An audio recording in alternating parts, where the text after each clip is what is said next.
This is your one-stop shop for all motocross news. Welcome to the Vital MX pre-game show.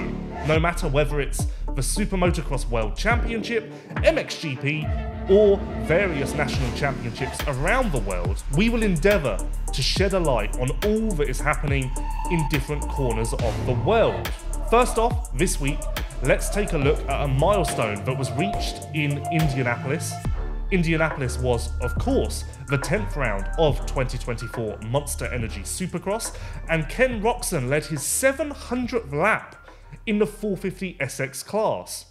Quite a number, especially considering that he joined the class on a full-time basis in 2014, but he has missed so much time with various injuries over the years. Realistically, that number should and could be a lot higher. Of the active riders, Roczen's laps led total is second to only Tomac. Tomac has led 942 laps in the Premier class. Will he reach 1,000 before his career ends? It appeared to be a given at the start of the year, but now, I'm not so sure. Back to Roczen, the fact that he has led 700 laps really shines a light on how surprising it is that he has not managed to win a 450SX title. If you look at his end-of-year rankings across the seasons, he has finished inside of the top 4 on 6 different occasions. You don't really hear the tagline, always a bridesmaid, when it comes to Roczen, which is bizarre, I presume only because his injuries have dominated headlines, rather than his results. It seems as though Roczen is on course to finish 2nd, 3rd or 4th again this year as well, which will be the 7th time that he has done that since 2014. Jumping across to Europe now, MXGP was on a weekend off as riders and teams recovered from the lengthy journey to Patagonia, Argentina. One way, that travel day is 30 hours plus, so that should give you an idea of the strain of travelling all of that way for one race as well. Not everyone opted to rest. Most notably, round 1 of the Dutch Masters was run in Arnhem, and Jeffrey Herlings swept both motos. He beat out Romain Fevre 1-1 to a 2-2 scorecard. The gaps were not incredible. It's not like Herlings dominated and ran away with proceedings, but still, it was a positive sign after a lackluster season opener. MXGP heads to Spain this weekend for round 2 into Xanadu. That track has been kind to Herlings. He has won in his last 2 visits there. That's promising. But even more exciting is the fact that the following round will be run in the bottomless sand of Rio Lasado. Herlings should be a favourite to win there, and truthfully, I expect him to stand atop the podium before we get to round 4. Elsewhere in Europe, round 1 of the Italian Prestige Series was run at Mantova, and this was important because it marked Ducati's competitive debut. Alessandro Lupino was their racer in action, and he went pole position on Saturday, won the first moto, but eventually ended up 2nd overall with a 1-7 scorecard. Isaac Gifting won the overall with a 6-1.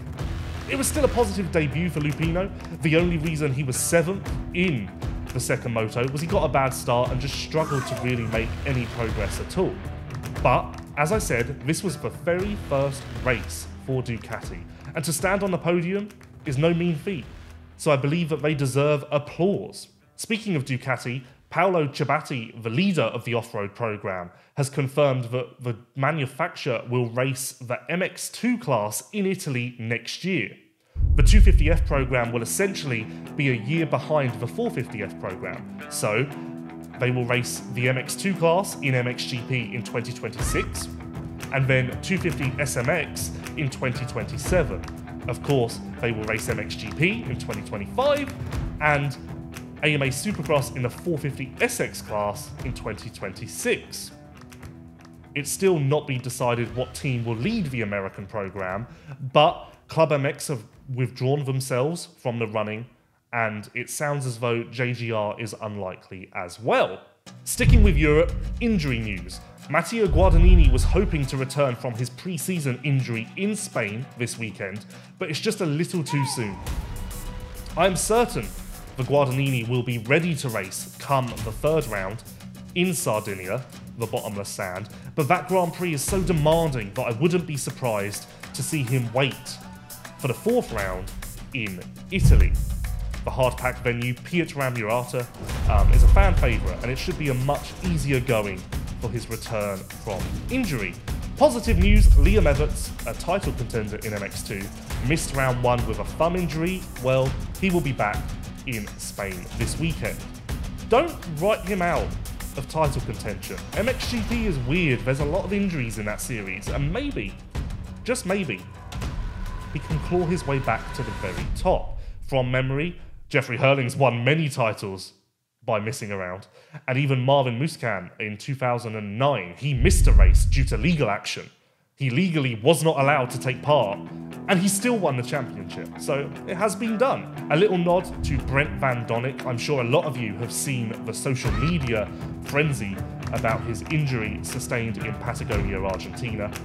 It is a remote ski town where Villa La Angostura is located, and the medical situation was not ideal for a rider with a broken femur. So there was a lot of drama there. Cash had to exchange hands with doctors and whatnot to get Brent the surgery and the attention that he required. Well, earlier this week on Tuesday, he returned to Europe, flying from Buenos Aires to Paris, and then he will be transported from Paris to Belgium via ambulance. Not ideal, but it's a relief that he has made it out of Argentina and out of, honestly, what sounds like a horror movie. So, Seattle beckons this weekend, round 11 of the 2024 Monster Energy Supercross series, and the return of 250SX West. Jordan Smith, Levi Kitchen, and RJ Hampshire are locked in an intense battle on that coast, so it will be thrilling to see who comes out on top this weekend. Conditions should be interesting. The forecast is ever changing. At one point, it looked like it was going to rain Thursday, Friday, Saturday. Now it seems as though it will only rain Saturday morning, similar to Birmingham. Who knows? The situation is quite flexible in Seattle, as we all know. So I guess we are going to have to turn up at Lumen Field and assess the battleground. And as mentioned, not only Seattle, but round 2 of MXGP will be run this weekend. So there is a lot to look forward to.